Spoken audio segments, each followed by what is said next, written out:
এক সময় আগে ছোটকালে দেখতাম ঘড়ি হাতে দিত ভদ্রলোকেরা, যেমন মাস্টার, ডাক্তার, আইনজীবী, এরকম লোকেরা। অনেকে সম্মান দিয়ে জিজ্ঞাসা করতো কয়টা বাজে।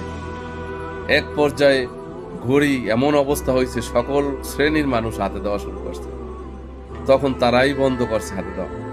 এরপরে বহু আগে গ্রামে একটা বাইক যদি চালাইতো কোনো পোলাপান, তাদের একটা এক্সট্রা ছিল বাইকার। এখন বাইক এমন একটা অবস্থা হয়েছে, রাস্তাতে ভালো একটা বাইক নিয়ে গেল কেউ ডাক দিয়ে বলবো যে ভাই যাবেন, মানে রেন্টেকার ব্যবসায় পরিণত হয়েছে।